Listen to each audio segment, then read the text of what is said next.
देखो लास्ट में ये क्वेश्चन छोड़ा था, वर्क एनर्जी थ्योरम स्टार्ट हुआ था, तो बेसिक पॉइंट उसके सारे बता दिए थे। कुछ एग्जांपल्स ट्राई करके देखते हैं इसको अप्लाई कैसे करना है। तो जैसे कि ये क्वेश्चन है, अब इस क्वेश्चन में देखो कई बार क्वेश्चन ये उठेगा कि हमको पता कैसे चलेगा कि उसको हम लॉज ऑफ मोशन काइनेमेटिक्स से करें या फिर उसमें हम वर्क एनर्जी थ्योरम लगाएं।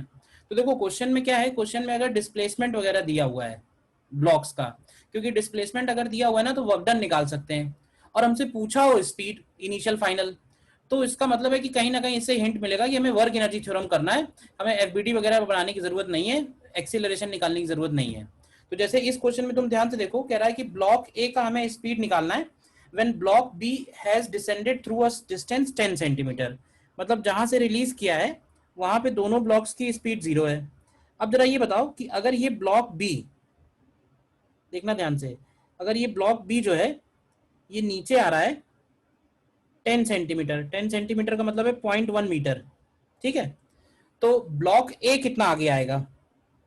20 सर। तो ब्लॉक ए जो है ये 20 सेंटीमीटर आगे आएगा। क्लियर है ये बात कंस्ट्रेंट से? Yes sir. ये बात हम कंस्ट्रेंट से बोल सकते हैं कि ब्लॉक ए जो है ये 0.2 मीटर आगे आएगा। अच्छा, क्या ये भी बोल सकते हैं कि जब ब्लॉक बी नीचे की तरफ v स्पीड से जा रहा होगा तो ये ब्लॉक ए आगे की तरफ 2v स्पीड से जा रहा होगा? Yes sir. तो देखो ये हो गई इनिशियल पोजीशन और ये हो गई इनकी फाइनल पोजीशन। तो हमें क्या करना है, इनिशियल से लेके फाइनल तक वर्क एनर्जी थ्योरम लगाते हैं। वर्क एनर्जी थ्योरम से is work done by all the forces is equal to change in kinetic energy. तो देखो कैसे अप्लाई कर रहे हैं, यूजिंग वर्क एनर्जी थ्योरम, यहाँ पे लिखेंगे work done by all the forces. अब देखो ऑल दी फोर्सेज में कौन कौन से फोर्सेज हैं, तो जितने भी फोर्सेज सिस्टम के ऊपर लग रहे हैं सारे लिखेंगे, work done by M G, work done by tension, work done by friction. और कोई फोर्स लग रहा है? टेंशन, एम जी, फ्रिक्शन, इसके अलावा कोई और फोर्स नहीं, कोई और फोर्स नहीं। And this is equal to change in kinetic energy. अब अगर हम work energy theorem complete system के ऊपर अप्लाई कर रहे हैं तो उस केस में ये वर्क डन बाई टेंशन 0 हो जाएगा। इसमें कोई डाउट नहीं किसी को?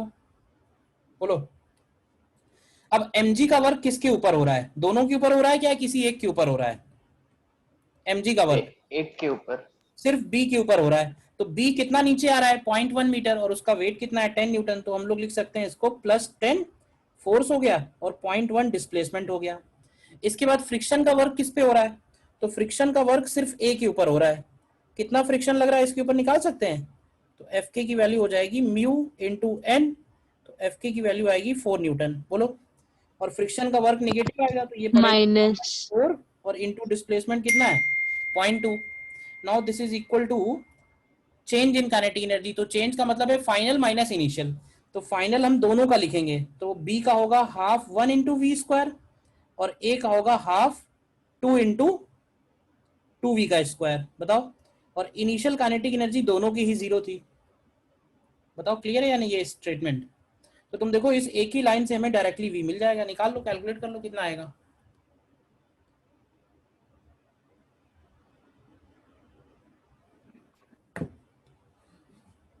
देखो कैलकुलेट करो।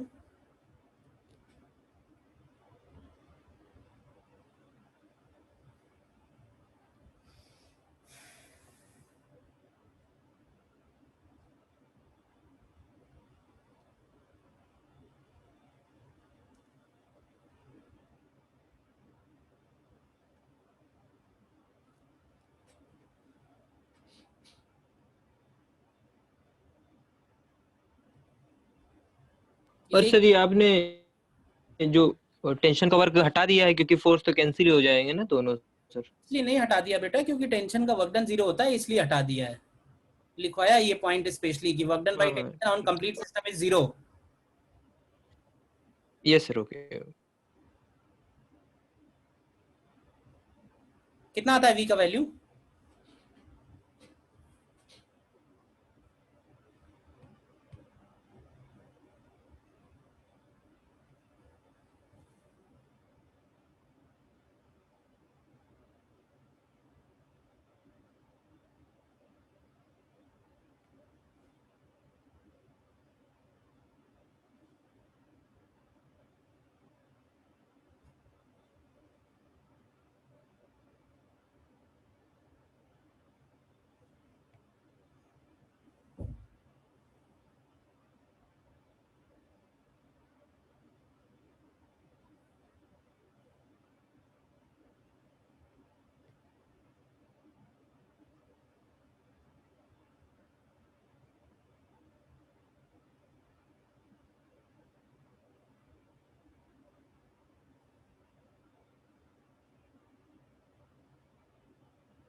v कितना आया भाई? नहीं निकाला?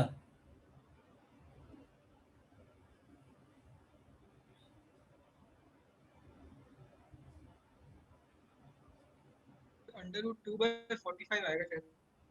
फिर से बोलो। √2/45 आएगा शायद।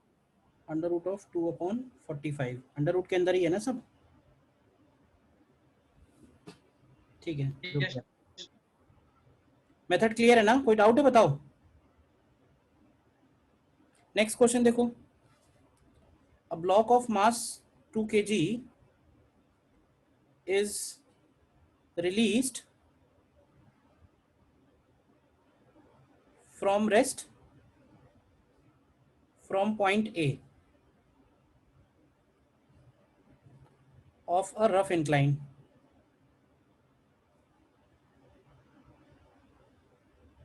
Of a rough incline.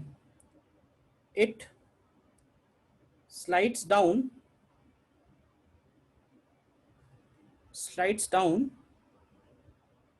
and stops after moving 5 meter on horizontal portion of track. तो हमें बताना है find WFK during whole journey. Work done by friction निकालना है। फ्रिक्शन दोनों पे है, उस इंक्लाइन पे भी है और हॉरिजॉन्टल में भी है। और इंक्लाइन जो है वो हॉरिजॉन्टल से जो ज्वाइन है वो कर्व्ड ज्वाइन है, मतलब कोई भी वहां पे झटका नहीं लगेगा, स्मूथली ज्वाइन है वो। देखो करो ट्राई। देखो इस केस में अगर तुमको ऐसा लग रहा है कि हाइट नहीं दी हुई है, तो वो हाइट इसलिए नहीं दी हुई है क्योंकि हमको एक इंफॉर्मेशन और दी हुई है, और वो एक इंफॉर्मेशन ये है कि अगर हम यहां से रिलीज कर रहे हैं तो यहाँ पे वो अपने आप जाके रुक जा रहा है। तो एक काम ये करो, ये वाली हाइट हम लोग एज्यूम कर लेते हैं कि सपोज इस इंक्लाइन प्लेन का ग्राउंड से जो हाइट है वो एज्यूम कर लेते हैं h। ठीक है, अब ये बताओ सिर्फ जब ये स्लिप कर रहा होगा तब उसके ऊपर फ्रिक्शन कितना लग रहा होगा? क्यों भाई? जब स्लिप कर रहा होगा तब फ्रिक्शन की वैल्यू क्या म्यू एम जी कॉस 53 होगी इंक्लाइन के ऊपर जब स्लिप कर रहा होगा। और जब ये हॉरिजॉन्टल प्लेन पे स्लिप कर रहा होगा उस वक्त फ्रिक्शन की वैल्यू म्यू एम जी होगी। इतना कोई डाउट है किसी को? बताओ पहले। अब हम लोग इसमें अप्लाई करेंगे यूजिंग वर्क एनर्जी थ्योरम।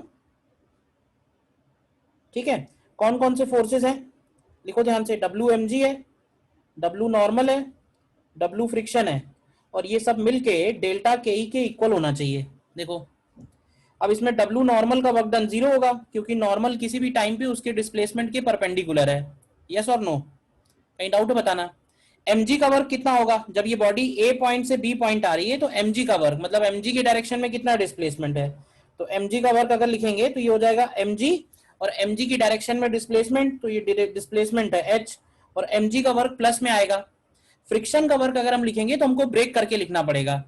ए से लेके सी तक का अलग होगा और सी से लेके बी तक का अलग होगा, दोनों को ब्रेक करके लिखना पड़ेगा क्योंकि फ्रिक्शन की वैल्यू बदल रही है। तो ए से लेके सी तक अगर लिखेंगे तो ये होगा minus mu M G cos 53 force, और डिस्प्लेसमेंट लिखोगे तो आएगा एच अपॉन साइन 53, और हॉरिजॉन्टल प्लेन में लिखेंगे तो ये होगा माइनस म्यू एम जी, और हॉरिजॉन्टल प्लेन में डिस्प्लेसमेंट हमको दिया हुआ है 5, equal to change in kinetic energy. बताओगे चेंज इन काइनेटिक एनर्जी क्या है? तो फाइनल भी 0 है और इनिशियल भी 0 है, तो चेंज इन काइनेटिक एनर्जी 0 है। अब तुम इस एक एक्सप्रेशन में अगर देखो ध्यान से तो mg तो कैंसिल हो ही रहा है, म्यू की वैल्यू दी हुई है तो तुम्हें यहां से h मिल जाएगा। देखो h कितना आएगा, बोलो h की वैल्यू क्या आएगी, देख लो। और उसके बाद अगर हमें वर्क डन बाई फ्रिक्शन निकालना है तो देखो वर्क डन बाई फ्रिक्शन को क्या हम minus of work done by mg भी लिख सकते हैं, या तो तुम इन दोनों में अलग अलग h की वैल्यू रख दो, ऐड कर दो, या फिर हम ये भी कर सकते हैं कि इसमें रख दो माइनस कर दो, एक ही बात है ना। तो ये हो जाएगा माइनस mgh। तो ये जो भी वैल्यू आएगी वो यहाँ उठा के रख देना। तो ये माइनस ऑफ 1200/7 जूल आना चाहिए। देखो ध्यान से, कहाँ डाउट है बताओ। अच्छा क्वेश्चन है।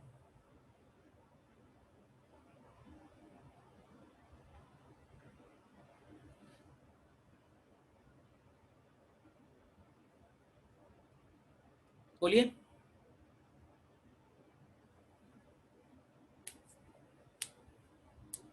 सर हाँ बोलिए। सर हाइट उस तरह से आ सकती थी ना कि sir V square equal U square plus 2s निकाल लगा देते सर नीचे वाले पे। सुनो सुनो, इस चैप्टर की शुरुआत में ही मैंने तुमको बोला ना कि दो रास्ते हैं स्टार्ट से फाइनल पहुंचने के लिए। तुम लॉज ऑफ मोशन और काइनेमेटिक्स लगा दोगे तो भी पहुंच जाओगे, और तुम वो नहीं लगाओगे, डायरेक्ट वर्क एनर्जी लगाओगे तो भी पहुंच जाओगे। तो फिलहाल हमको प्रैक्टिस ये करनी है कि वर्क एनर्जी को यूज करके कैसे करना है। ज्यादातर क्वेश्चन ऐसे हैं, देखो सिंपल बताएं तुमको, ज्यादातर क्वेश्चन ऐसे होंगे जिनको तुम लॉज ऑफ मोशन और काइनेमेटिक्स से भी कर सकते हो, जरूरत ही नहीं है वर्क की। तो इसमें भी तुम डायरेक्टली कर सकते हो, लॉज ऑफ मोशन लगा के उसका फोर्स निकालो, एक्सेलरेशन निकालो, वेलोसिटी सी पॉइंट पे निकालो, फिर सी से बी फिर से जीरो कर दो। बट तुम खुद ही सोचो, तुम्हें 2 बार सॉल्व करना पड़ेगा काइनेमेटिक्स, ए से सी अलग करना पड़ेगा, सी से बी अलग करना पड़ेगा। कर सकते हैं वैसे, बट अभी जो प्रैक्टिस कर रहे हैं उसके हिसाब से ये है। ठीक है, यस सर, आ गया। क्लियर है क्वेश्चन। और देखो,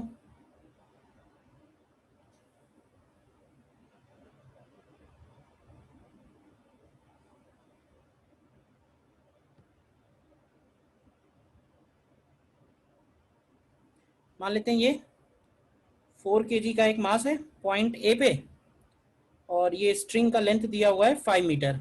ठीक है, और इसके ऊपर एक कांस्टेंट फोर्स लग रहा है विच इज लेट से 30 न्यूटन।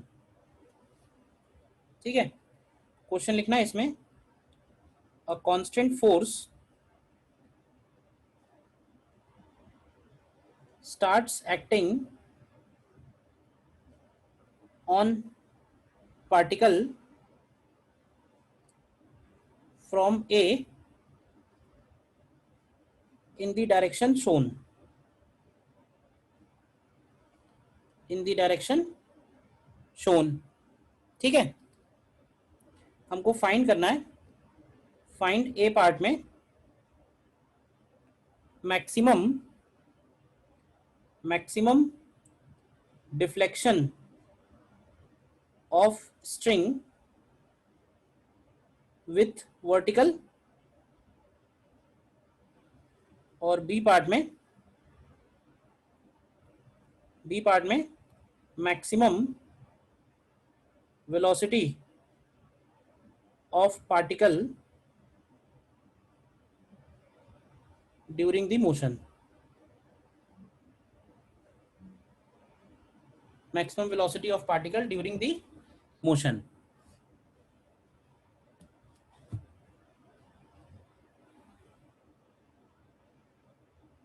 देखो इस केस में जब इसके ऊपर फोर्स लगना शुरू हुआ है ना, तो क्या होगा कि धीरे धीरे इसकी वेलोसिटी बढ़ेगी। बताओ बढ़ेगी कि नहीं बढ़ेगी। तो एक टाइम ऐसा आएगा जब इसकी वेलोसिटी मैक्सिमम होगी। ठीक है, लेकिन वहां पे रुकेगा नहीं, उसके बाद और आगे जाएगा क्योंकि वेलोसिटी मैक्सिमम हो चुकी है। तो मैक्सिमम डिफ्लेक्शन पूछा हुआ है, तो डिफ्लेक्शन मैक्सिमम तब होगा जब उसकी फाइनल वेलोसिटी 0 होगी। मतलब वो एक ऐसे पॉइंट पे जाके रुकेगा जिसके बाद और उसके पास वेलोसिटी नहीं है, मतलब रुक ही जाएगा एक तरह से। तो अगर हमें मैक्सिमम डिस्प्लेसमेंट निकालना है, मैक्सिमम डिफ्लेक्शन निकालना है, तो हमें उसी पॉइंट पे पहुंचना होगा। ठीक है, तो मान लेते हैं कि वो पॉइंट ये है, पॉइंट बी, और ये उसका मैक्सिमम थीटा है, थीटा मैक्स। ठीक है, अब ये देखो कि यहां से यहां जाने में कौन कौन से फोर्सेस इसके ऊपर लग रहे थे। खास बात ये, ध्यान से देखो तो जहां से स्टार्ट हुआ है वहां भी उसकी वेलोसिटी 0 है, और जब मैक्सिमम डिस्प्लेसमेंट आएगा तब भी उसकी वेलोसिटी 0 होगी। ये बात पहले समझ में आती है या नहीं कि मैक्सिमम डिस्प्लेसमेंट पे वेलोसिटी 0 होगी। क्यों भाई, फिर से हम यूजिंग वर्क एनर्जी थ्योरम कौन कौन से फोर्सेज हैं, तो work done by F plus work done by M G plus work done by tension is equal to change in kinetic energy. Work done by tension zero होगा, change in kinetic energy भी zero होगी। बताओ, change in kinetic energy भी zero होगा ना। अब हमें केवल वर्क डन बाई एफ निकालना है, तो अब ध्यान से ये बताओ कि वर्क डन बाई एफ कितना लिखेंगे। तो ध्यान से देखो, एफ का वर्क डन होगा F into L sine theta, theta यानी कि थीटा मैक्स है ये, बोलो। और mg का वर्क अगर लिखें, mg का वर्क कैसा होगा, प्लस में होगा माइनस में होगा, नेगेटिव होगा। mg किधर लग रहा है, mg लग रहा है नीचे की तरफ, mg लग रहा है नीचे की तरफ, ध्यान से देखो तो, ठीक है। तो mg का डिस्प्लेसमेंट ऊपर की तरफ हो रहा है, तो mg का वर्क नेगेटिव आएगा, तो इसको लिखेंगे माइनस mg और ब्रैकेट में लिखोगे तो l minus L cos theta आएगा, यस और no, and this is equal to zero. अब यहां तुम सारी वैल्यूज रखो, थीटा छोड़ के बाकी सब अननोन है, थोड़ा सॉल्व करना पड़ेगा, और सॉल्व करोगे तो थीटा का वैल्यू 74 डिग्री आएगा। अब तुम ये कह सकते हो कि सर 74 डिग्री कैसे सॉल्व करके आएगा, तो करो तो पता चलेगा आ रहा है या नहीं आ रहा है। तुम इसको हाफ एंगल में कन्वर्ट करोगे वन कैंसिल करने के लिए, मतलब साइन थीटा को लिख देना, साइन थीटा को लिख देना 2 sine theta by 2 cos theta by 2। करो अपने आप, बता तो दिया मैंने, मैं क्यों लिख रहा हूं। साइन थीटा को लिख देना 2 sine theta by 2 cos theta by 2, और 1 माइनस कॉस थीटा को लिख देना 2 साइन स्क्वायर थीटा बाई 2। तो उसमें से साइन थीटा बाई 2 एक कैंसिल हो जाएगा और टेन थीटा बाई 2 की वैल्यू निकलेगी, तो वहां से थीटा बाई 2 की वैल्यू निकलेगी और वहां से थीटा निकलेगा, तो थीटा बाई 2 की वैल्यू 37 डिग्री आएगी। सॉल्व करो तो थीटा 74 डिग्री आएगा। सबसे पहले बताओ,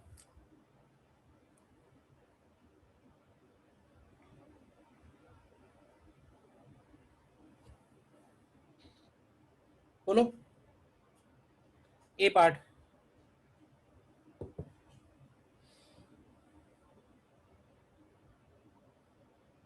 बताइए यहां तक पहले।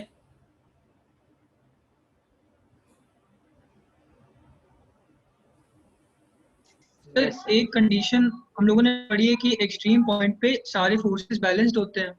ऐसा नहीं पढ़ा है तुमने, अपने आप पढ़ लिया, मैंने तो सर नहीं वो लगा है तो पॉइंट पे, एक्सट्रीम पॉइंट पे सारे फोर्सेस बैलेंस होते हैं। नहीं पढ़ा नहीं, मतलब सर एग्जांपल्स हम लोग करते हैं ना एक्सट्रीम पॉइंट पे सारे फोर्सेस में। तो मुझे एक और एग्जांपल ढूंढ के निकालना कि जहां पार्टिकल स्टार्टिंग में रेस्ट पे हो, फाइनली भी रेस्ट पे हो और फोर्सेस बैलेंस हो। नहीं सर, स्टार्टिंग पे रेस्ट में नहीं होता, फाइनल में पेंडुलम में होता है। तो पेंडुलम में भी फोर्सेस बैलेंस नहीं होते हैं एक्सट्रीम पॉइंट पे बेटा, mg sin थीटा लग रहा होता है कि नहीं लग रहा होता है, फोर्सेस कैसे बैलेंस होते हैं। मैंने सिंपल सी ये बात नहीं सर, बोली है। अगर वो रेस्ट पे है, देखो मैं जैसे बोल रहा अगर वो हूँ, रेस्ट पे है तो सर बैलेंस नहीं होंगे। तुम तो अपना डाउट बाद में पूछा करो, क्लास जब खत्म हो जाया करे। रेस्ट पे है तो कोई भी बॉडी रेस्ट पे है तो उसके ऊपर सारे फोर्सेस बैलेंस होंगे ना, सिंपल सी बात है। इसके ऊपर फोर्स लगना शुरू हुआ है तो ये एक्सीलरेट होगा, एक्सीलरेट होगा तो इसकी वेलोसिटी बढ़ेगी, वेलोसिटी बढ़ेगी तो बीच में ऐसा होगा जहां पे उसकी वेलोसिटी मैक्सिमम आएगी, ठीक है। हाँ वो पॉइंट ऐसा हो सकता है कि जहां पे फोर्सेस बैलेंस हो, लेकिन क्योंकि वेलोसिटी उसके पास आ चुकी है उस पॉइंट पे तो वो और आगे बढ़ेगा, तो फिर बाद में वो रिटार्ड होगा। तो जो बैलेंसिंग वाली बात कर रहा है वो बैलेंसिंग वाली बात कहीं बीच में आएगी, बीच में कहीं फोर्सेस बैलेंस होंगे, लेकिन रुकेगा वहां नहीं। क्यों नहीं रुकेगा, क्योंकि यहां से ये लेके यहां तक उसका एक्सीलरेशन हुआ है और उसके यहाँ बाद के डिसेलरेशन, फिर वो उसका रिटार्डेशन हुआ है। तो हमें क्या पूछा हुआ है, हमें ये थोड़े ना पूछा हुआ है कि इक्विलिब्रियम कहाँ पे है, हमें तो उसने ये पूछा हुआ है कि वो रुकेगा कहाँ पे। तो जितना एक्सीलरेट हुआ है, जो वेलोसिटी उसने गेन कर ली है, जब वो वेलोसिटी जीरो बनेगी तभी तो एक मैक्सिमम डिफ्लेक्शन आएगा। यस सर, समझ गए। ठीक है, तो एक्चुअली क्या होगा ना, वैसे तो डायरेक्ट बोल सकते हैं कि जो इसका इक्विलिब्रियम होगा वो एग्जैक्टली बीच में आएगा, और इक्विलिब्रियम तक आते आते इसकी वेलोसिटी बढ़ेगी, इनफैक्ट मैक्सिमम वेलोसिटी इक्विलिब्रियम पे होगी, और हम ऐसे बोल सकते हैं कि यहां से लेके यहां तक का जो रीजन है वो एक्सिलरेट हुआ है ये, और यहां से यहां पे जो रीजन है फिर ये रिटार्ड हुआ है। बात समझ में आ गई या नहीं आ गई? तो एट इक्विलिब्रियम अगर हम लोग निकालेंगे तो निकाल के देख लो, ये अल्फा की वैल्यू थीटा बाई 2 ही आ जाएगी, थीटा मैक्स बाई 2। इसको हम लोग अगर थीटा मैक्स लिख रहे हैं, देख लो करके, एट इक्विलिब्रियम, तो पहले तो इक्विलिब्रियम पे एंगल निकालो कि कितना एंगल होगा वहां पे। कैसे निकालेंगे, कौन कौन से फोर्सेस लगेंगे उस बॉडी के ऊपर? तो इक्विलिब्रियम पे उसके ऊपर एक हो गया उसके ऊपर mg, देखो एक हो गया उसके ऊपर F, और एक हो गया उसके ऊपर टेंशन। ठीक है, और ये टेंशन जो है वर्टिकल से हमने अल्फा एज्यूम कर लिया है, मालूम तो है नहीं। तो एक इक्वेशन बनेगी T cos alpha is equal to mg यानी कि 40, और दूसरी इक्वेशन होगी T sin alpha equal to F यानी कि 30। तो यहां से अगर तुम tan अल्फा निकालोगे तो tan अल्फा की वैल्यू 3/4 आएगी, यानी अल्फा की वैल्यू 37 डिग्री होगी। अब हमको ये निकालना है कि 37 डिग्री पे इसके पास वेलोसिटी कितनी है। तो हम लोग फिर से एनर्जी थ्योरम लगा सकते हैं, वर्क एनर्जी थ्योरम, लेकिन इस बार स्टार्टिंग से लेके इक्विलिब्रियम तक ही लगाएंगे क्योंकि हमें इक्विलिब्रियम वाली वेलोसिटी चाहिए। तो फिर से इक्वेशन वैसे ही बनाओ, using work energy theorem, work done by mg, work done by F, work done by tension is equal to change in kinetic energy. ध्यान रखना वर्क डन बाई टेंशन तो जीरो होगा, लेकिन इस बार change in kinetic energy zero नहीं होगा। mg का वर्क कितना लिखेंगे, तो mg का वर्क होगा mg l minus l cos alpha आएगा इस बार। f का वर्क कितना होगा, तो f का वर्क होगा m into f into l sine alpha, और चेंज इन काइनेटिक एनर्जी का मतलब है फाइनल एनर्जी इस बार हम लोग लिखेंगे half m v max square और इनिशियल जीरो। तो यहाँ तुम सारी वैल्यूज रखो और v मैक्स निकालो, बताओ सॉल्व करके क्या आता है। अब पूछो डाउट, क्या डाउट आ रहा है बताओ, पूरी एनालिसिस में कहाँ डाउट है?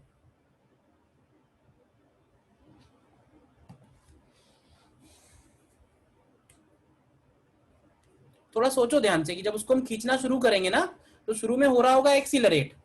अब कब तक एक्सीलरेट होगा, सिंपल सी बात बताओ, तो एक्सीलरेट तब तक होगा जब तक कि ऊपर उसके ऊपर सारे फोर्सेस बैलेंस नहीं हो जाते, क्योंकि धीरे धीरे एफ का कंपोनेंट कम हो रहा है और mg का कंपोनेंट बढ़ रहा है। तो कहीं ना कहीं ऐसा होगा कि टेंजेंशियल डायरेक्शन में एफ का कंपोनेंट और mg का कंपोनेंट बैलेंस हो जाएगा, तो उस पॉइंट तक पार्टिकल एक्सीलरेट हुआ है, सिंपल सी बात।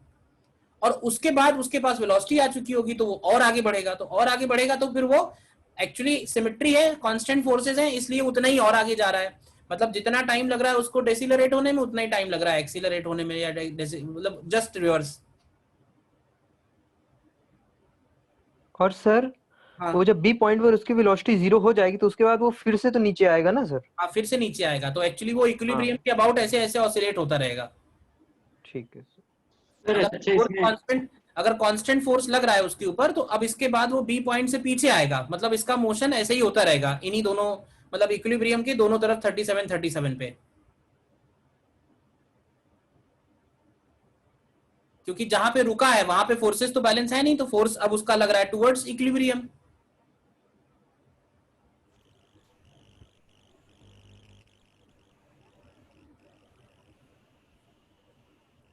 सर इसमें सेंट्रीपिटल एक्सीलरेशन का अकाउंट में नहीं लेंगे?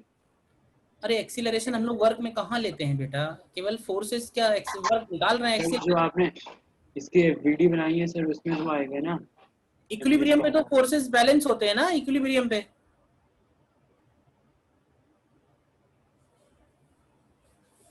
सर फिर भी सर टेंशन वाली डायरेक्शन में नहीं लगेगा? अच्छा हाँ सॉरी सॉरी, तुमने बात सही बोली, करेक्ट करेक्ट करेक्ट। तो तुम क्या कह रहे हो कि ये वाला जो कंपोनेंट है इधर की तरफ ए आर होगा, करेक्ट, ये बात तुम्हारी सही है बिल्कुल।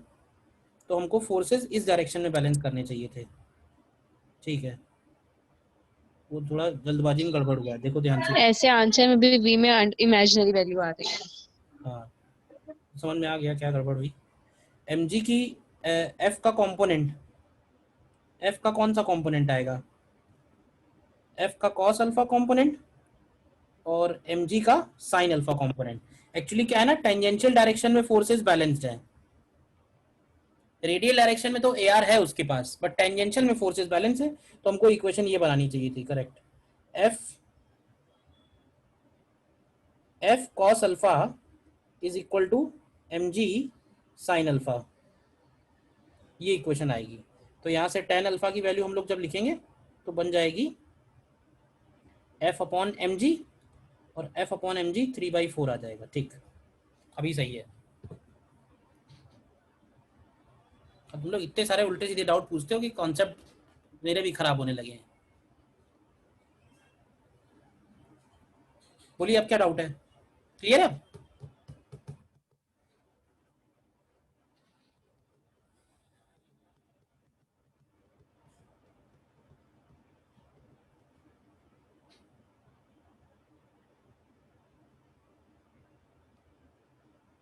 क्लियर है क्वेश्चन? बोलो, नेक्स्ट करें। वी मैक्स देखना निकालो, शायद मुझे लगता है वी मैक्स की वैल्यू आनी चाहिए 5 मीटर पर सेकेंड। आ रही किसी की?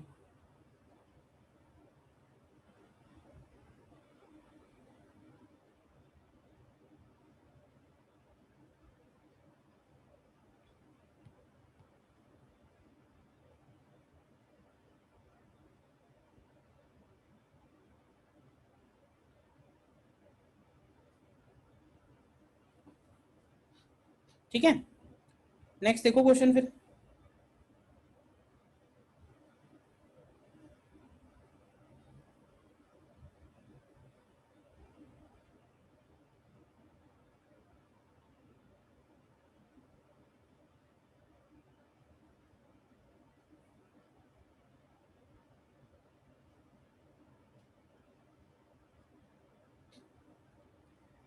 सपोज ये स्प्रिंग है, स्प्रिंग कांस्टेंट दिया हुआ है लेट्स से 10 न्यूटन पर मीटर। स्प्रिंग का एक एंड जो है वो वॉल में फिक्स है, दूसरा फ्री है, ठीक। और इधर से एक ब्लॉक ए है जिसका मास दिया है सपोज 2 kg, और इस ब्लॉक को हमने इनिशियल वेलोसिटी दी है 10 मीटर पर सेकेंड, और ये ब्लॉक जो है स्प्रिंग के फ्री एंड से स्टार्टिंग में 15 मीटर डिस्टेंस पे है, और जो सरफेस है उस पर फ्रिक्शन प्रेजेंट है, और उस फ्रिक्शन का कोफिशिएंट है 0.2। समझना ध्यान से क्या क्या है, ठीक है। तो जब ये ब्लॉक आगे बढ़ रहा होगा तो क्या इसकी वेलोसिटी धीरे धीरे कम हो रही होगी? क्यों भाई? तो हमें इसमें निकालना है find maximum compression in spring. हमें निकालना है स्प्रिंग में मैक्सिमम कंप्रेशन कितना होगा।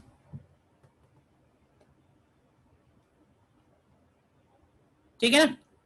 अगेन क्या होगा कि जब तक उसके पास वेलोसिटी रहेगी, समझना ध्यान से, जब तक उसके पास वेलोसिटी होगी तब तक वो स्प्रिंग को कंप्रेस करेगा। तो जब उसकी फाइनल वेलोसिटी 0 होगी उस वक्त स्प्रिंग का मैक्सिमम कंप्रेशन आएगा। तो एक्चुअली लगाना फिर से यही वर्क एनर्जी थ्योरम है, क्योंकि हमें स्टार्टिंग वेलोसिटी मालूम है, फाइनल वेलोसिटी मालूम है, और हमें ये पता करना है कि कितना अंदर जाएगा। उसी से हमें पता चलेगा कि स्प्रिंग का कंप्रेशन कितना होगा। देखो ट्राई करो, ये वर्क एनर्जी थ्योरम ही लगाना है सीधा सीधा। देखो करो, तरीका ये लगाते हैं, मान लेते हैं कि ये जब ब्लॉक रुक रहा है, ठीक है, ये वो उसका पोजीशन है जहां पे ये सपोज रुकेगा, और यहाँ पे उसका फाइनल वाला वेलोसिटी 0, और एज्यूम कर लेते हैं कि ये जो स्प्रिंग है, ये स्प्रिंग में x का कंप्रेशन आया है। ध्यान से देखो, अब फाइनल स्पीड मालूम, इनिशियल स्पीड मालूम, तो अप्लाई करते हैं फिर से यूजिंग वर्क एनर्जी थ्योरम। हम लोग लिख सकते हैं वर्क डन बाई कौन कौन से फोर्सेस हैं, mg हो गया, नॉर्मल हो गया, फ्रिक्शन हो गया, और स्प्रिंग फोर्स हो गया। ये 4 फोर्सेस हैं जो इस सिस्टम के ऊपर लग रहे हैं, and change in kinetic energy, जिसमें से mg का वर्क डन, नॉर्मल का वर्क डन 0 है, बचा सिर्फ फ्रिक्शन और स्प्रिंग और चेंज इन काइनेटिक एनर्जी। अब फ्रिक्शन का वर्क कितना होगा, तो पहले ये देखो कि फ्रिक्शन फोर्स कितना लगेगा इसके ऊपर, Fk लगेगा, Fk की वैल्यू निकाल लो। Fk की वैल्यू होगी म्यू mg, तो Fk की वैल्यू आ रही है 4 न्यूटन, तो Fk का वर्क होगा -4 इंटू डिस्प्लेसमेंट। डिस्प्लेसमेंट की जगह ध्यान से देखो 15 + x लिखेंगे, बताओ, क्लियर है? इसके बाद स्प्रिंग का वर्क डन, स्प्रिंग का वर्क कैसे लिखते हैं बताया था मैंने। स्प्रिंग वर्क डन के लिए फॉर्मूला हाफ के x initial square minus x final X square. minus तो yes. एक्स इनिशियल 0 है और एक्स फाइनल एक्स है नहीं है। And change in kinetic energy, change मतलब फाइनल एनर्जी, तो फाइनल 0 है माइनस इनिशियल, तो इनिशियल आएगी हाफ 2 इंटू 10 स्क्वायर। देखो हाफ 2 इंटू 10 स्क्वायर, ये सब रखो, सॉल्व करो, एक्स की वैल्यू 2.44 आ रही, 45 आ रही, 4 5 2.45 मीटर आ रही है। क्वाड्रेटिक बन रहा है क्या? Yes sir. Yes sir. ठीक है, तो क्वाड्रेटिक सॉल्व करने में तो एक्सपर्ट हुई।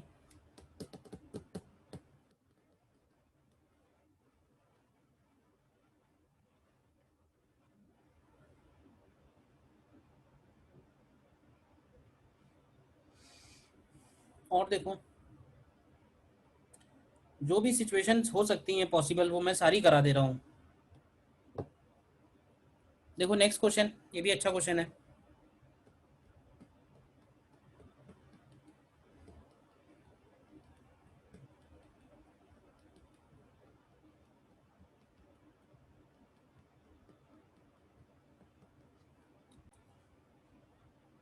डायग्राम क्वेश्चन का ये बनेगा।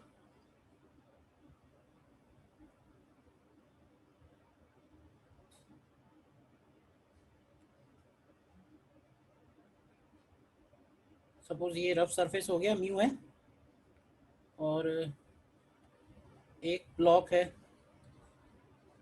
M1, एक ब्लॉक है M2, और इन दोनों के बीच में ये स्प्रिंग कनेक्टेड है जिसका स्प्रिंग कांस्टेंट नहीं दिया हुआ है, तो इसका मतलब है ज़रूरत नहीं पड़ रहा होगा। चलो फिलहाल हम इसको के ले लेते हैं। और फोर्स हम लगा रहे हैं किसके ऊपर? फोर्स लगा रहे हैं M1 के ऊपर, ठीक है ना। इनिशियली जो है ये नेचुरल लेंथ में है, तो हमें M1 के ऊपर पूछा हुआ है कि M1 के ऊपर मिनिमम कम से कम कितना फोर्स लगाएं जिससे M2 शिफ्ट हो जाए, मतलब M2 चलने लगे। तो बस ये बताओ कि M2 चलने के लिए M2 को कौन चलाएगा? M2 अगर चलेगा X का तो फोर्स किसके भरोसे चलेगा? M2 चलेगा स्प्रिंग के भरोसे। बताओ तो स्प्रिंग फोर्स M2 के ऊपर कितना लगना चाहिए? कितना स्प्रिंग फोर्स लग जाए कि M2 चल देगा? तो M2 को रोकने फ्रिक्शन वाला फोर्स फोर्स कौन सा है? तो रोकने वाला फोर्स है म्यू M2G। तो ये जो स्प्रिंग फोर्स है, अगर ये म्यू M2G को ओवरकम कर ले, या इनफैक्ट मिनिमम की केस में सॉल्व करें तो हम बोलें कि अगर इक्वल भी हो जाएगा तो M2 चलने की सिचुएशन में आ जाएगा। बताओ सबसे पहला ये लाइन क्लियर है? M2 will just start moving, M2 will just start moving when spring force Kx is equal to mu M2G। तो ये जो x निकलेगा यहां से, x की वैल्यू आएगी म्यू M2G अपॉन K। तो ये एक तरह से एक्सटेंशन होना चाहिए, एक्सटेंशन इन स्प्रिंग। बताओ ये लाइन क्लियर है? अगर स्प्रिंग में इतना एक्सटेंशन हो गया तो M2 चल देगा। अब देखो स्टार्टिंग में स्प्रिंग नेचुरल लेंथ में है, स्टार्टिंग में स्प्रिंग नेचुरल लेंथ में है, और हम चाहते हैं कि जब हम इसके ऊपर फोर्स लगाएंगे तो धीरे धीरे स्प्रिंग एक्सटेंड होगा। अब ध्यान से समझना एक बात, शुरू में जब इसके ऊपर फोर्स लगाएंगे तो इसके ऊपर F फोर्स इधर लग रहा है, फिर स्प्रिंग फोर्स इधर लगेगा, फ्रिक्शन इधर लगेगा, लगेगा नहीं लगेगा? तो क्या होगा कि शुरुआत में F फोर्स बड़ा होगा स्प्रिंग फोर्स से, तो ये ब्लॉक एक्सीलरेट होगा। जैसे पिछला क्वेश्चन था, एक पोजीशन ऐसी आएगी जब ये ब्लॉक के पास मैक्सिमम वेलोसिटी होगी, लेकिन वहां रुकेगा नहीं, वो अभी और आगे बढ़ेगा। मैक्सिमम एक्सटेंशन कब होगा? तो मैक्सिमम एक्सटेंशन तब आएगा जब हम बोलेंगे कि उसकी फाइनल वाली वेलोसिटी 0 हो रही है, मतलब जहां से चला वहां भी वेलोसिटी 0 और फाइनल जहां रुका वहां भी वेलोसिटी 0।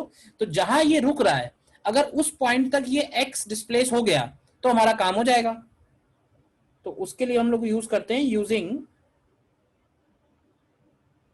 Work energy theorem. कौन कौन से फोर्सेस हैं तो ध्यान से देखो, डब्ल्यू एम जी फोर्सेस तो कई सारे लग रहे हैं, W M G, W normal, W spring, W F के, and this is equal to change in kinetic energy. लेकिन डब्ल्यू एम जी और डब्ल्यू नॉर्मल की वैल्यू 0 है। स्प्रिंग का वर्क कितना होगा स्टार्टिंग से लेके फाइनल तक, m2 तो चल ही नहीं रहा है, m1 चल रहा है यहां से यहां, तो m1 कितना चला x, तो स्प्रिंग का वर्क डन लिखेंगे half k x initial square minus x final square. और फ्रिक्शन का वर्क कितना होगा तो ध्यान से देखो, इसके ऊपर फ्रिक्शन किधर की तरफ लग रहा है, इसकी तरफ फ्रिक्शन लग रहा है म्यू m1 जी पीछे की तरफ, तो इसको लिखेंगे minus mu m1 G into X, and this is equal to change in kinetic energy. और फोर्स एफ भी तो है ना, प्लस डब्ल्यू एफ का वर्क कितना होगा तो एफ का वर्क होगा F into X, and this is equal to change in kinetic energy. Change मतलब इनिशियल 0 फाइनल 0। तो तुम यहां से x की वैल्यू रखो और f निकालो, तो जो भी f आएगा यहां से वो मिनिमम आएगा। ये हमने मिनिमम की कंडीशन में सॉल्व किया है। मिनिमम इसलिए क्योंकि ब्लॉक रुक गया है वहां जाके, और जहां पे रुका है वो उतना x मेंटेन हो गया है जिससे वो m2 चलने लगे। जस्ट मूविंग की कंडीशन है ये। देखो ध्यान से, अच्छा क्वेश्चन है ये।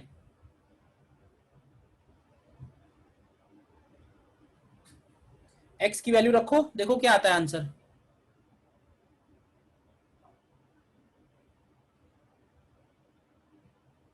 k कैंसिल हो जा रहा होगा क्योंकि स्प्रिंग कांस्टेंट क्वेश्चन में नहीं दिया है, केवल कोफिशिएंट ऑफ फ्रिक्शन दिया हुआ है। कितना आता है बताओ।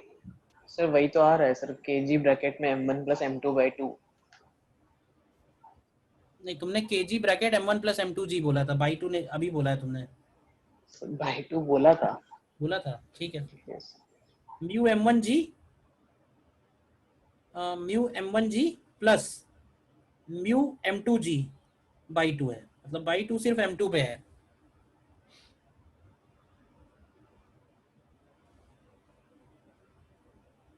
सर ये जो हाफ के एक्स स्क्वायर वाली लाइन सर एक बार रिपीट कर दीजिए। किसका वर्क डन तुम्हें समझ में नहीं आया, स्प्रिंग का वर्क डन, फ्रिक्शन का वर्क डन, या एफ का वर्क डन? वर्क डन लिखे हुए हैं सबके। सर स्प्रिंग का सर, जब ब्लॉक यहां से यहां गया है तो स्प्रिंग का work done, spring work done का क्या फॉर्मूला है, फॉर्मूला मुझे बताओ तुम। स्प्रिंग वर्क डन का फॉर्मूला क्या है, कैसे निकालते हैं?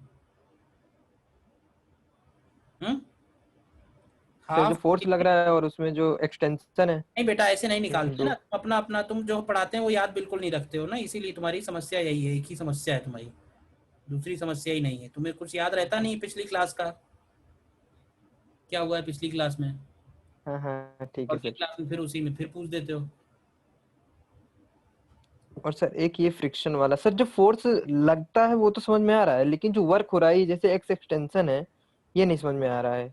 एक्स तो हमने एज्यूम कर लिया है, एक्स हमने इतना एक्सटेंशन लिया है जिससे ये ब्लॉक चल दे, क्योंकि ये ब्लॉक तो तभी चलेगा ना जब स्प्रिंग इसको खींचेगा। तो स्प्रिंग का फोर्स अच्छा कितना हाँ होना ठीक है चाहिए, सर। तो स्प्रिंग का फोर्स इतना होना चाहिए कि म्यू m2g को बैलेंस कर ले। तो ये कम से कम इतना एक्सटेंशन तो हमें चाहिए ही चाहिए, कम से कम इतना एक्सटेंशन चाहिए, तो हमने इतना एक्सटेंशन लेके इसको रोक दिया है। सर इस पॉइंट पे सारे फोर्सेस बैलेंस होंगे ना? फिर वही बात, बैलेंस नहीं होंगे क्योंकि अब क्या होगा ना, पीछे की तरफ भागेगा ये, बैलेंस कहीं बीच में रहे होंगे, इक्विलिब्रियम कहीं बीच में आया होगा जहां पे वेलोसिटी मैक्सिमम आई होगी इस ब्लॉक की। तो यहां से लेके यहां तक एक्सीलरेट हुआ है, यहां से लेके यहां तक रिटार्ड हुआ है। ब्लॉक जहां रुकेगा, पहले एक्सीलरेट हुआ ब्लॉक, मतलब फिर डेसिलरेट हुआ है, तो जो मैक्सिमम वेलोसिटी और इक्विलिब्रियम होगा वो बीच में होगा कहीं, यहां रुकेगा नहीं है। क्योंकि अब यहां इस मूवमेंट पे अगर तुम चेक करोगे तो kx और म्यू m1g की वैल्यू इस फोर्स से ज्यादा है, तो ये पीछे की तरफ भागेगा, ठीक है ना। वो तो हमें मिनिमम फोर्स निकालना था कि बस वो चल दे, तो मिनिमम फोर्स निकालने के लिए हम लोगों ने उतना ही डिस्प्लेसमेंट लिया जिससे चलने की कंडीशन आ जाए, बस ये है। सर बोलिए बोलिए जल्दी बोलिए।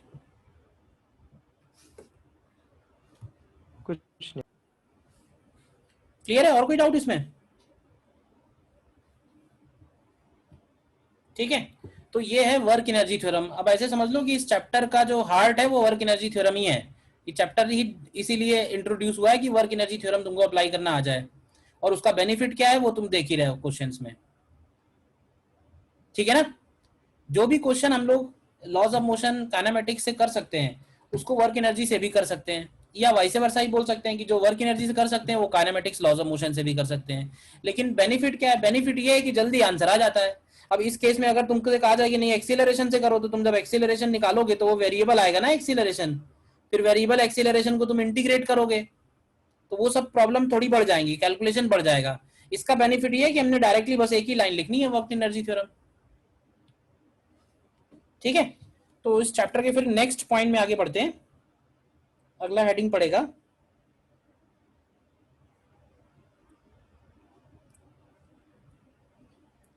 Conservative forces and potential energy. समझना, ये भी कॉन्सेप्चुअल पॉइंट है, conservative forces and potential energy. देखो अभी तक हम लोगों ने ये समझा है इस चैप्टर में कि कुछ फोर्सेस हैं वो पॉजिटिव वर्क डन कर रहे हैं, कभी फोर्सेस जो है वो नेगेटिव वर्क डन कर रहे हैं, मतलब बॉडी के ऊपर पॉजिटिव वर्क भी हो रहा है, बॉडी के ऊपर नेगेटिव वर्क भी हो रहा है। ठीक है, अच्छा, पॉजिटिव वर्क का मतलब ये है कि बॉडी की काइनेटिक एनर्जी बढ़ रही है, नेगेटिव वर्क का मतलब है बॉडी की काइनेटिक एनर्जी कम हो रही है। अब जैसे मैं एक एग्जांपल तुमको दूं कि मान लो किसी बॉडी को कोई बॉल है, उस बॉल को तुम ऊपर हवा में उछालो वेलोसिटी देके, तो जब वो बॉल ऊपर जा रही होगी और अपने हाईएस्ट पॉइंट पे पहुंचेगी, तो स्टार्टिंग से लेके हाईएस्ट पॉइंट तक पहुंचने में बताओगे कि वर्क डन बाई एमजी कैसा होगा, पॉजिटिव या negative? Work done by MG कैसा होगा? नेगेटिव। नेगेटिव आएगा।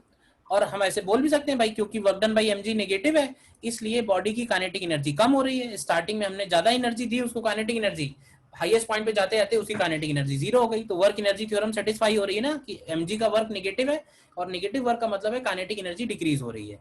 लेकिन होता क्या है कि कुछ फोर्सेज ऐसे होते हैं जो अगर सिस्टम के ऊपर नेगेटिव वर्क कर रहे हैं तो उससे वो जो लॉस हो रहा है ना काइनेटिक एनर्जी का, वो एक्चुअली लॉस नहीं होता है, वो किसी और फॉर्म में स्टोर हो जाता है सिस्टम में। जैसे कि ये बॉल वाला ही केस है, इसमें बॉल को जो हम वेलोसिटी दे रहे हैं वो जब हाईएस्ट पॉइंट पे पहुंची तो उसकी काइनेटिक एनर्जी भले ही जीरो हो गई, लेकिन हम ये नहीं कहेंगे कि जो लॉस हुआ है वो लॉस हो गया है, क्योंकि होगा क्या कि वो कुछ देर बाद वापस नीचे आएगी। तो जब वो वापस नीचे आएगी और तुम्हारे हाथों पे वापस पहुंचेगी तो क्या उसके बाद फिर से उतनी ही काइनेटिक एनर्जी होगी नीचे की तरफ?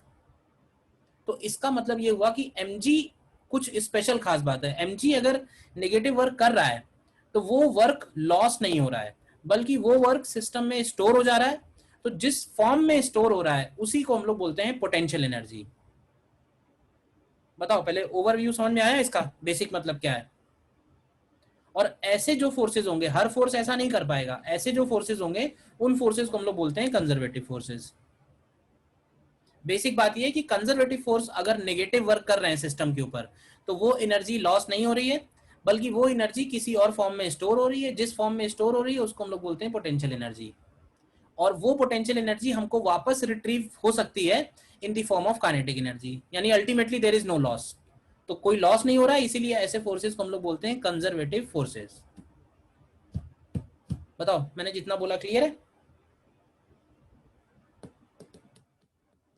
ठीक है, नीचे आगे लिखते हैं, फिर लिख लो यही बातें। आगे हम लोग लिखेंगे negative work done by conservative forces is stored in the system in the form of potential energy, in the form of potential energy। ठीक है, this potential energy can be restored in the form of kinetic energy when the same force does positive work on the system. ठीक है ना? तो what is potential energy? Potential energy is another form of mechanical energy which is stored in the system when conservative forces perform negative work. ध्यान रहेगा ये बात? बताओ. Negative work done by conservative forces is stored in the form of potential energy.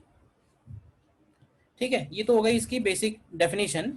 और अगर mathematically लिखें तो mathematically हम लोग को ऐसे लिखना चाहिए कि डी डब्ल्यू कंजर्वेटिव, या ऐसे लिखना चाहिए minus D W conservative is D you. ये इसका बेसिक मैथमेटिकल एक्सप्रेशन हो गया.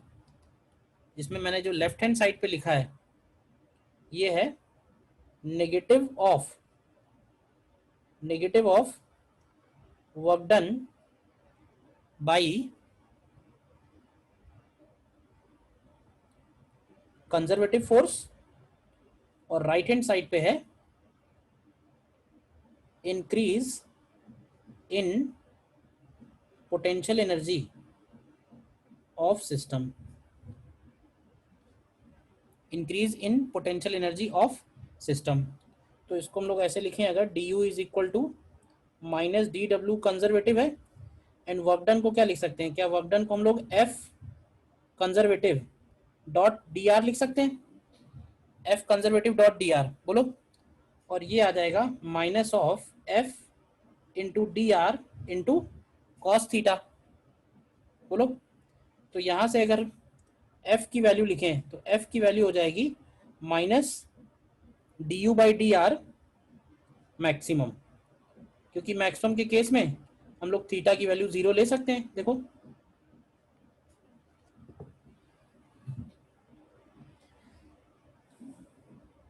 ठीक है ना.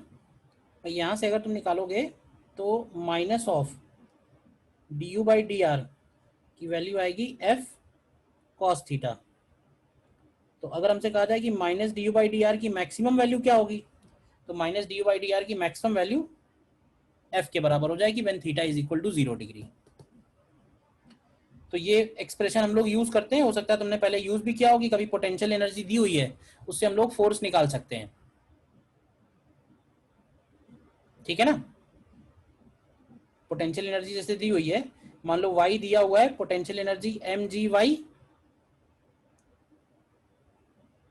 नहीं सॉरी u दिया हुआ है. u की वैल्यू दी हुई है मान लो mg y. तो अगर हम यहाँ से du बाई डी वाई निकालेंगे तो du बाई डी वाई की वैल्यू आएगी mg.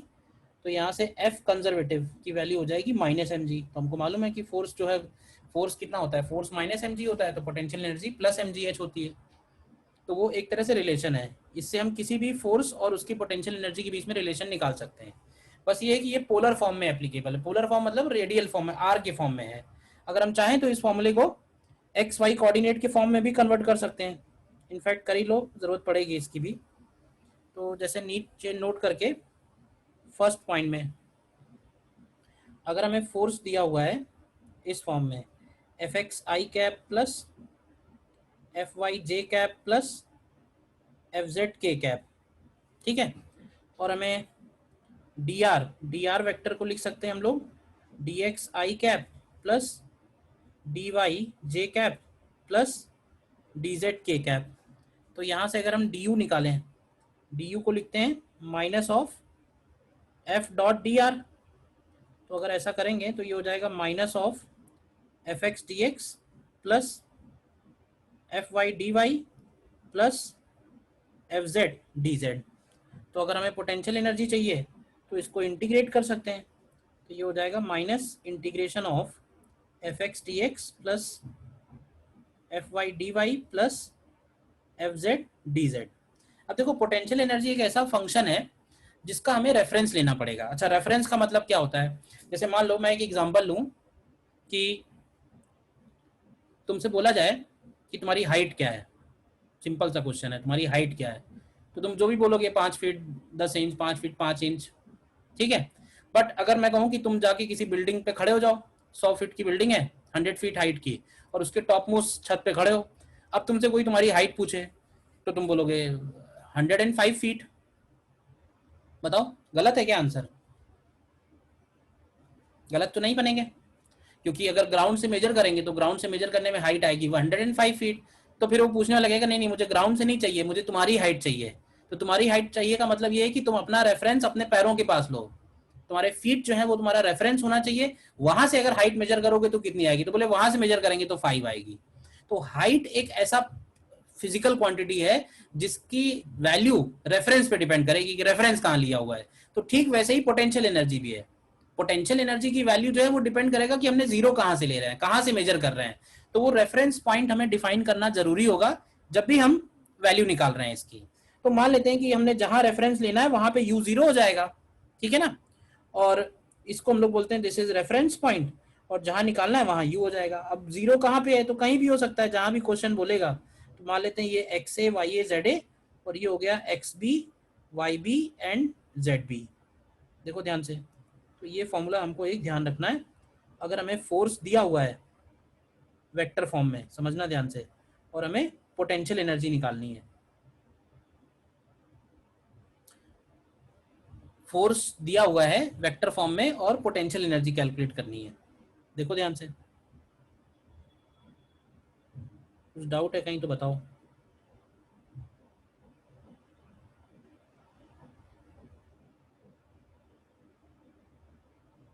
कहीं कोई डाउट है तो बताओ। ठीक है, सेकंड पॉइंट में, सेकंड पॉइंट देखिए। सेकंड पॉइंट में जैसे डी यू को हम लोग लिख रहे हैं, D U is equal to minus of F X D X plus F Y D Y plus F Z D Z. तो अब इसमें ये बताओ कि अगर हम कंडीशन ले लें, मान लो कि पार्टिकल जो है वो सिर्फ एक्स डायरेक्शन में मूव कर रहा है। तो अगर पार्टिकल एक्स डायरेक्शन में मूव कर रहा है तो क्या ऐसे बोल सकते हैं कि वाई कोऑर्डिनेट और जेड कोऑर्डिनेट कांस्टेंट है? और अगर वाई और जेड कांस्टेंट है तो उस केस में डी यू की वैल्यू क्या simply minus of F X D x आएगी? या फिर अगर हम कहें कि एफ एक्स की वैल्यू क्या होगी, तो एफ एक्स की वैल्यू होगी minus D U by D x. लेकिन ये minus D U by D x तभी है जब y और z को हमने क्या लिया हुआ है? कांस्टेंट। तो ये बताओगे कि इस तरह का डेरिवेटिव क्या कहलाता है? जैसे u को हम x के रिस्पेक्ट में डिफरेंशिएट करेंगे लेकिन y और z को हमने कांस्टेंट लिया हुआ है, तो इस तरह का डेरिवेटिव क्या कहलाता है? पार्शियल बोल डेरिवेटिव। सकते हैं पार्शियल डेरिवेटिव। तो इसको हम लोग ऐसे लिख देते हैं minus del U upon del X. और जैसे एफ एक्स निकाला है, क्या उसी तरह से एफ वाई और एफ जेड भी निकाल सकते हैं? तो एफ वाई की वैल्यू हो जाएगी,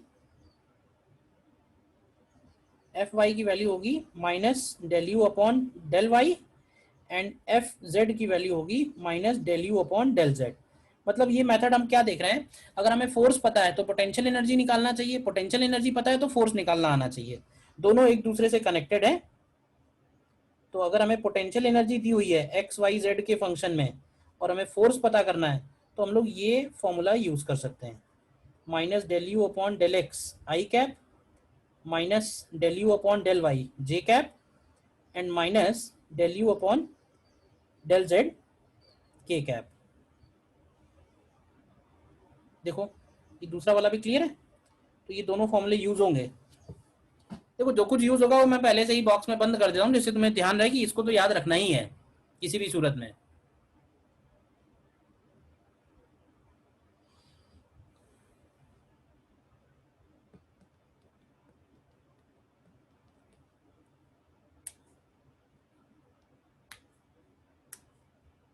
सर यहाँ पर जो ये डेल वी डेल वाई लिखा है सर, ये जो डी हम लोग लेते थे dt, उससे कैसे डिफरेंट कैसे है, मतलब क्या इफेक्ट है इसका? पार्शियल डिफरेंशिएशन कभी नहीं सुना क्या? पार्शियल डिफरेंशिएशन, अगर कोई फंक्शन एक्स वाई जेड तीनों का है और केवल हम x के रिस्पेक्ट में डिफरेंशिएट कर रहे हैं, y और z को कांस्टेंट ले रहे हैं, तो उसको d ना लिख के डेल लिखते हैं। कन्वेंशन है, करना वैसा ही होता है। हाँ हाँ सर, ठीक।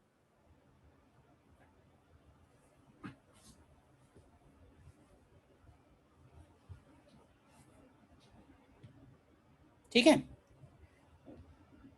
इसके बाद हम डिफाइन करते हैं अलग अलग टाइप की पोटेंशियल एनर्जी जो हमें यूज होंगी। तो इसमें सबसे पहले लिखते हैं gravitational potential energy. Gravitational potential energy, जिसको हम लोग mgh बोलते हैं। तो इसको डिफाइन कैसे करेंगे, तो देखो हम लोग मान लेते हैं कि ये जो ग्राउंड है, ग्राउंड पे हम लोग रेफरेंस ले लेते हैं। रेफरेंस का मतलब क्या है, रेफरेंस का मतलब है कि ग्राउंड पे हम लोग पोटेंशियल एनर्जी 0 ले रहे हैं। अब मुझे बताना कि हमें फोर्स मालूम है क्या, तो y हाइट पे अगर कोई पार्टिकल है m मास, तो उसके ऊपर फोर्स कितना लग रहा है, तो फोर्स की वैल्यू क्या -mg होती है, क्यों भाई। तो यहां से अगर हम du निकालेंगे, du, तो du को लिखते हैं -fy dy, तो ये हो जाएगा माइनस माइनस माइनस हो जाएगा प्लस, तो ये हो जाएगा mg इंटू डी वाई। और इसको इंटीग्रेट करते हैं, इंटीग्रेट करने के लिए y 0 पे u 0 ले लेते हैं और y पे हमको u निकालना है, तो u का वैल्यू कितना आ जाएगा, तो u का वैल्यू यहाँ से आ जाएगा mg y हो जाएगा। ध्यान से देखो, ठीक है ना। और ये जो पोटेंशियल एनर्जी आई है, ध्यान रखना, if y is positive then potential energy is also positive, और अगर y नेगेटिव है then potential energy is also negative. मतलब अगर हम रेफरेंस लाइन के ऊपर जाएंगे तो रेफरेंस लाइन के ऊपर पोटेंशियल एनर्जी पॉजिटिव है, और रेफरेंस लाइन के नीचे जाएंगे तो पोटेंशियल एनर्जी नेगेटिव है। फॉर्मूला तो खैर मालूम ही था ना, mgh।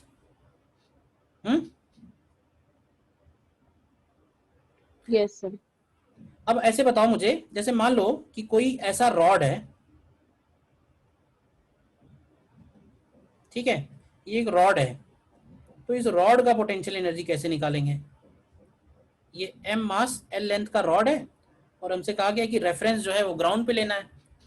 तो अब देखो इसका पोटेंशियल एनर्जी निकालने के लिए थोड़ा डिफिकल्टी हो गई, क्योंकि इसमें तो अलग अलग मास है ना, एलिमेंट काट के। तो हम इसमें एलिमेंट ले सकते हैं, करेक्ट। तो एलिमेंट कैसे लेंगे, तो हम क्या करेंगे, यहाँ से y हाइट पे एक dy थिकनेस का अगर हम लोग एक एलिमेंट लें, तो इस एलिमेंट का पहले मास निकालते हैं dm। मास कैसे निकलेगा, मास निकालने के लिए total mass divided by length कर सकते हैं और इनटू इस एलिमेंट का लेंथ कर सकते हैं। तो इस मास की जो पोटेंशियल एनर्जी आएगी उसको लिखेंगे dm इंटू जी इंटू वाई। देखो dm की वैल्यू क्या है, dm की वैल्यू क्या है, dm की वैल्यू है m/l, g कर लो और y dy, और इसको इंटीग्रेट करते हैं तो integral du is equal to, देखना ध्यान से, mg/l बाहर हो गया, इंटीग्रेशन के अंदर y dy, और y की वैल्यू क्या 0 से l तक होगी, तो ये वैल्यू निकल के आएगी mgl/2, mgl/2।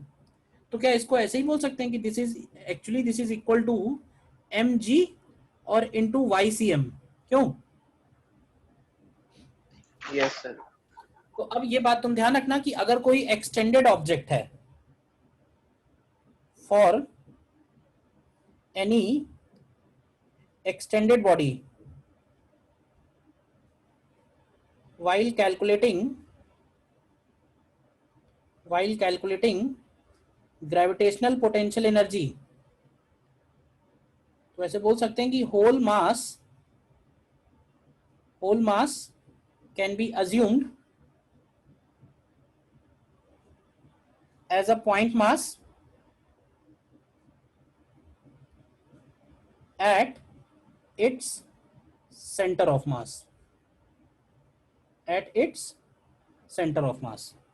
ध्यान रहेगा ये point, for any extended body gravitational potential energy mass can be assumed as a point mass at center of mass। तो जैसे रॉड हुआ तो रॉड का मिड पॉइंट उसका वहां पे हम m ले सकते हैं। देखो ग्रेविटेशनल पोटेंशियल एनर्जी में जो भी लिखा है इसमें कहीं डाउट है, ग्रेविटेशनल पोटेंशियल एनर्जी पॉजिटिव भी हो सकती है, नेगेटिव भी हो सकती है, ठीक है ना। रेफरेंस लाइन के ऊपर जाएंगे तो पॉजिटिव है, रेफरेंस लाइन के नीचे जाएंगे तो नेगेटिव है। रेफरेंस बताना जरूरी है, रेफरेंस बताना इसलिए जरूरी है कि बिल्कुल हाइट की तरह है, नहीं तो लड़ाई होने लगेगी कहां से बता रहे हो।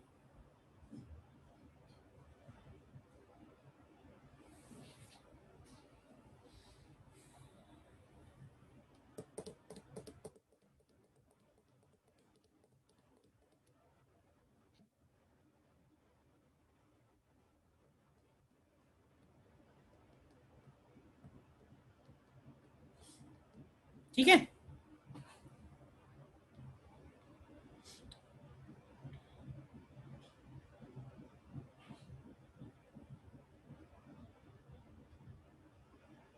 नेक्स्ट देखो फोर्थ पॉइंट में elastic potential energy. Elastic potential energy मतलब जैसे कि स्प्रिंग का एनर्जी अगर निकालना है हमें, क्योंकि स्प्रिंग फोर्स भी जो है वो कंजर्वेटिव फोर्स है।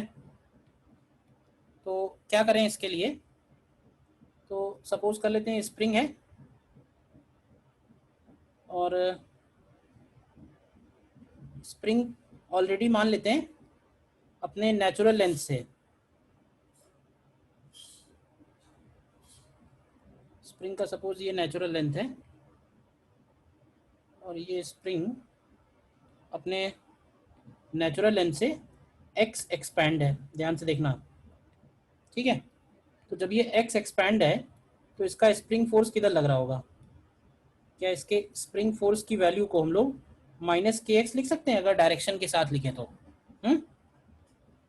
तो अगर हम इसका du लिखें तो du होगा -fx इंटू डी एक्स, तो ये हो जाएगा -kx इंटू डी एक्स। तो यहाँ से du की वैल्यू आएगी kx dx। अब जब इंटीग्रेट करेंगे तो बात आएगी कि रेफरेंस कहाँ लिया जाए। तो इसके केस में जो रेफरेंस लिया गया है वो रेफरेंस लिया गया है नेचुरल लेंथ पे, यानी स्प्रिंग का जहां नेचुरल लेंथ है वहां पे पोटेंशियल एनर्जी 0 है।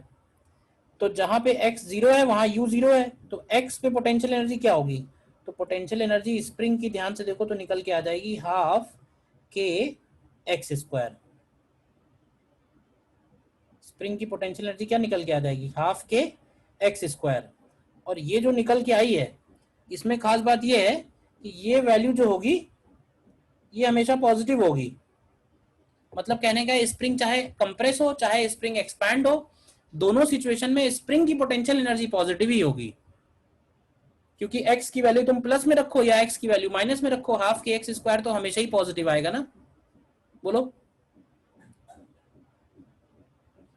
अच्छा, पोटेंशियल एनर्जी ये हम जो डिफाइन कर रहे हैं इसका फायदा क्या है, इसका फायदा ये है कि जैसे मान लो कि ऊपर वाले केस में अगर हमें WmG निकालना हो तो WmG को हम लोग लिख सकते हैं माइनस ऑफ डेल्टा यू, मतलब वर्क डन बाई mg अगर निकालना है तो work done by mg is equal to minus delta U. इसी तरह से अगर हमें वर्क डन बाई स्प्रिंग निकालना है, स्प्रिंग फोर्स का कितना वर्क होगा, तो स्प्रिंग फोर्स कंजर्वेटिव फोर्स है तो इसको भी हम लोग लिख सकते हैं minus delta you. Minus delta you का मतलब है you initial minus you final.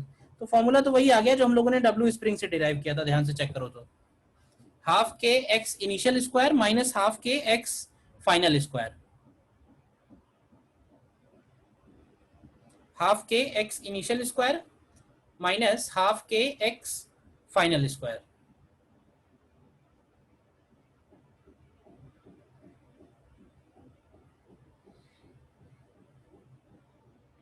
देखो क्लियर है दोनों पॉइंट।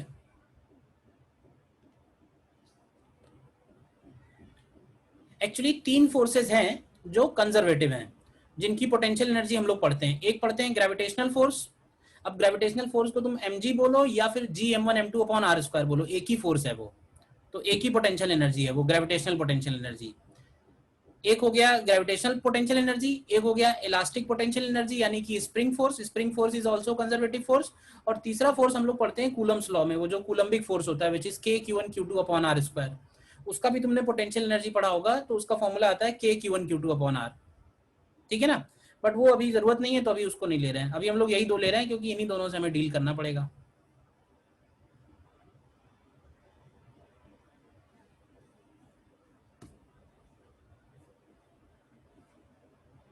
बोलिए।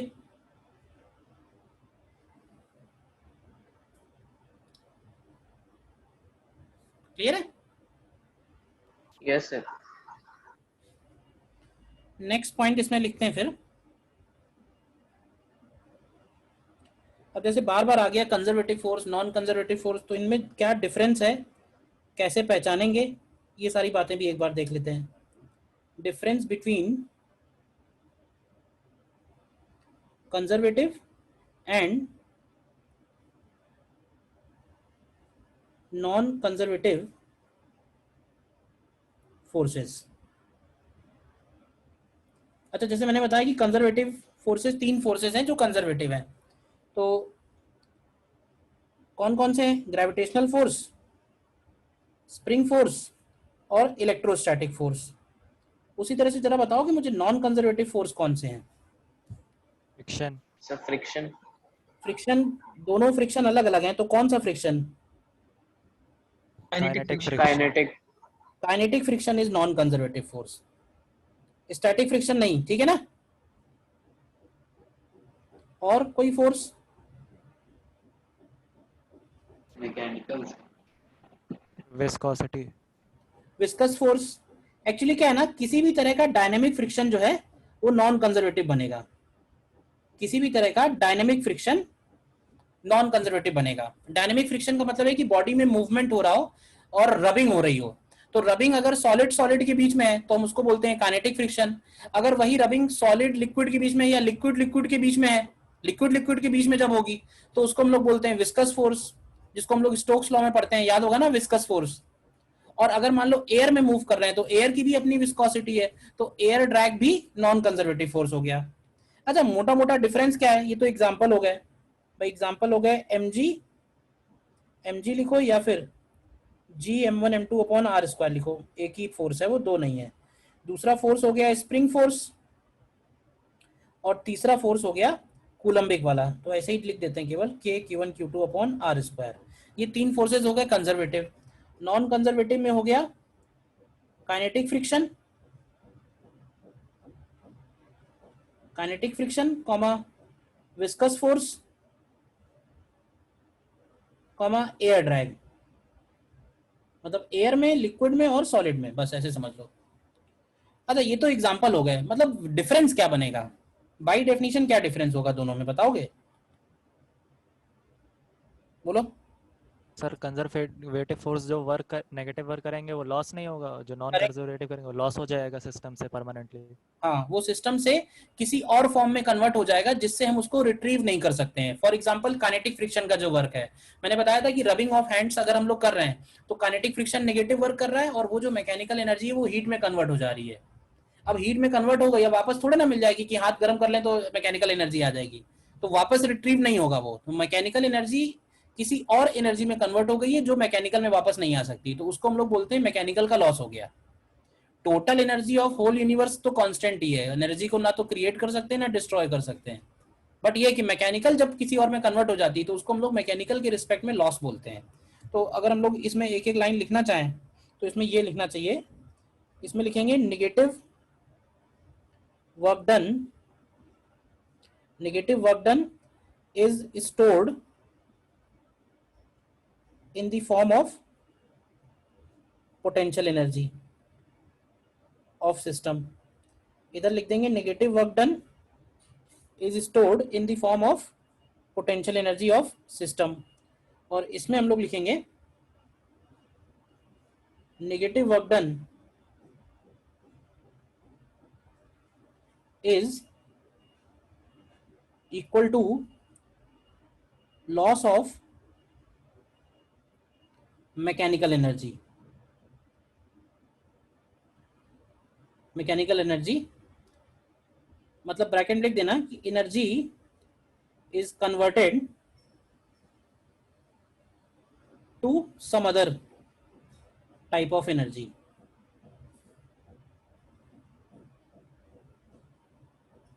सम अदर टाइप ऑफ एनर्जी, ठीक है। फिर दूसरी प्रॉपर्टी इसमें ये बोलते हैं work done by conservative force में कि work done is path independent. इस लाइन का क्या मतलब हुआ? Work done is path independent, क्यों भाई? सिर्फ किसी भी पाथ को फॉलो करते हुए जाएं जो एनर्जी एक्सपेंड अगर होगी इनिशियल और फाइनल पॉइंट हम फिक्स रखते हैं तो कोई भी पाथ से जाएं work done will be same. और ये भी बोल सकते हैं and work done in close loop is always zero. इनके लिए हम लोग लिखेंगे work done is path dependent, work done is path dependent, and लिखेंगे it may not be zero in a closed loop. It may not be zero in a closed loop. फिर next point लिखेंगे how to check, अब इसको अलग ही लिख दो, इसका दोनों से कोई लेना देना नहीं है. How to check whether forces conservative और नॉन कंजर्वेटिव.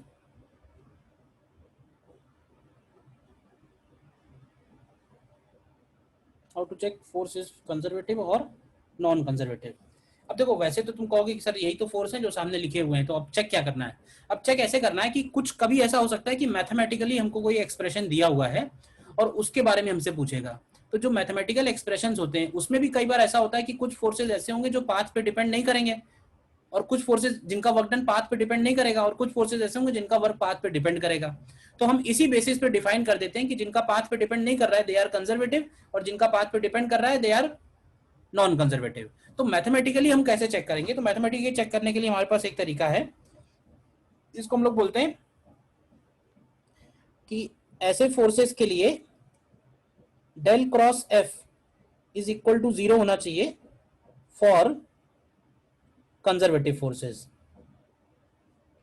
तो अगर मान लो डेल क्रॉस एफ 0 नहीं है, नॉन जीरो है, तो फिर वो नॉन कंजर्वेटिव फोर्स हो गया. अब डेल क्रॉस एफ क्या है, तो देखो एफ तो हमको मालूम है, एफ को कैसे लिखते हैं, तो एफ हो जाएगा F x I cap plus F Y J cap plus F Z के कैप.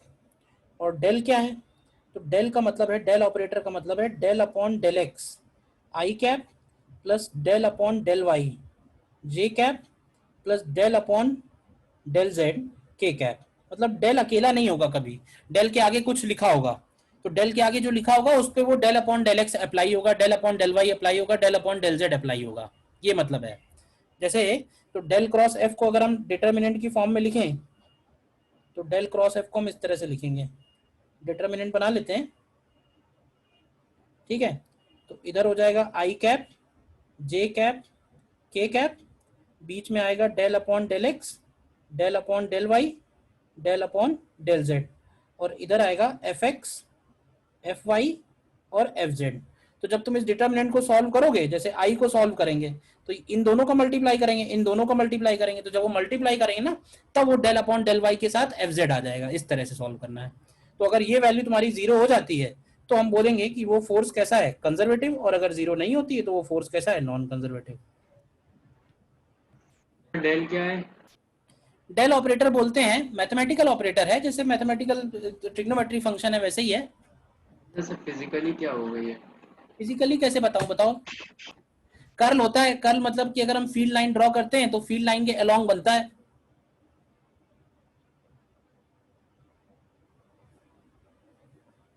अब कुछ चीजें आगे पढ़ोगे, अभी फिलहाल जितना जरूरत है उतना देख लो.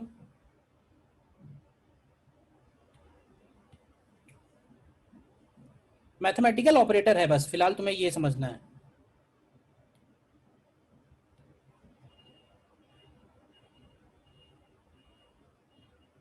डाइवर्जेंस, कर्ल, ये सब फील्ड से रिलेटेड प्रॉपर्टीज हैं, शॉर्ट फॉर्म है एक तरह से, तो इनको आगे डिफाइन करेंगे.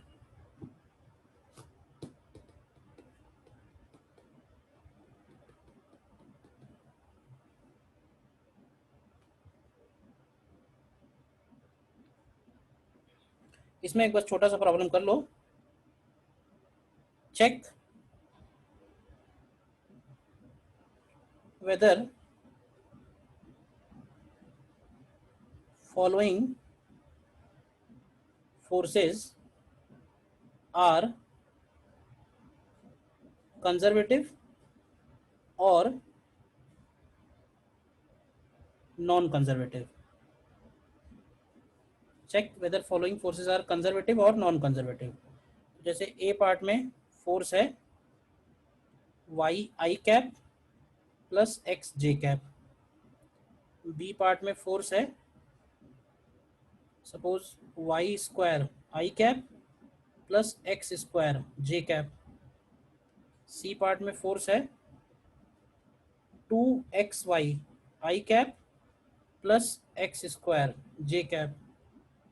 और डी पार्ट में फोर्स है 2xy I cap plus Y square J cap.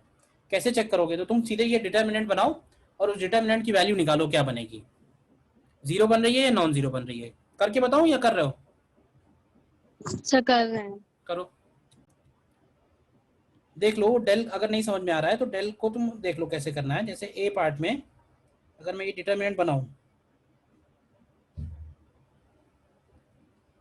तो आई कैप हो गया, जे कैप हो गया, के कैप हो गया, del upon del X, del upon del Y, del upon del Z. तो डेल ऑपरेटर तो ऐसे ही रहेगा। एफ एक्स, एफ वाई और एफ जेड लिखना है। तो अब यहाँ पे तुम देखो ये एफ एक्स है और ये एफ वाई है, एफ जेड 0 है, तो ये वाई हो जाएगा, ये एक्स हो जाएगा और यहाँ 0 हो जाएगा। बताओ, तो इसको वैल्यू अगर निकालनी है तो देखो आई कैप के साथ मल्टीप्लाई करेंगे तो आई कैप के साथ कैसे ओपन करते हो? ये दोनों हटा दो, तो इन दिस इंटू दिस करोगे तो 0 आएगा और दिस इंटू दिस करोगे तो भी 0 आएगा, क्योंकि जब हम डेल अपॉन मतलब पहला वाला टर्म तो 0 हो गया और दूसरे वाले को लिखेंगे del upon del Z of X. तो del upon del Z of X निकालेंगे तो 0 आएगा, क्योंकि जेड का तो फंक्शन है ही नहीं, तो एक्स कांस्टेंट है। फिर माइनस जे कैप लिखेंगे, तो माइनस जे कैप अगर करेंगे तो ये क्या बनेगा? Del upon del X of 0 minus del upon del Z of Y. और के कैप अगर लिखेंगे, ध्यान से देखो, तो के कैप में आएगा del upon del X of X minus del upon del Y of Y. तो तुम देखो ध्यान से, 0 ही आ रहा है, ये आ रहा है ना, तो hence it is conservative. Sir del X upon del Z 0 कैसे हो गया? Del X upon del Z क्या होता है? डेल अपॉन डेल जेड क्या होता है? जेड के रिस्पेक्ट में डिफरेंशिएशन होता है ना। तो अगर change in X with respect to Z. अगर फंक्शन में z नहीं है, x है, तो डिफरेंशिएशन 0 हो जाएगा। वो तो सर जब x कांस्टेंट होगा तब ना सर। पार्शियल जब बोलते हैं तो उसका मतलब ही यही होता है। डेल अपॉन डेल जेड को जब हम सॉल्व कर रहे हैं तो assuming x y and z are constants, y and x are constants. Okay sir. जब हम ये वैल्यू लिख रहे हैं तो इसका ओके सर। मतलब है कि हम इसको सिर्फ z के रिस्पेक्ट में डिफरेंशिएट कर रहे हैं, बाकी सब कांस्टेंट है। तो अगर यहाँ z नहीं है तो 0 ही हो जाएगा, x will be treated as constant. Yes sir. Sir तो एक्स Yes, बाहर sir. नहीं आ जाएगा?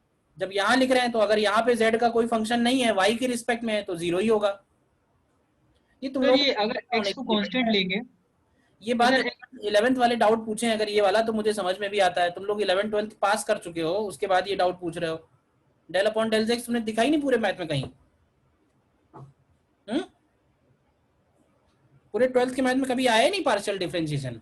तो बड़ी आश्चर्यचकित होने वाली बात। नहीं सर, माइंड था। चलो ठीक है, अभी क्लियर है? Yes sir. तो बाकी चेक कर लोगे ना, B C D. Yes sir, कर लेंगे। आंसर बता देता हूँ, एक ये कंजर्वेटिव आएगा और एक ये कंजर्वेटिव आएगा, ठीक है ना। ए और सी कंजर्वेटिव आएंगे, बी और डी नॉन कंजर्वेटिव आएंगे।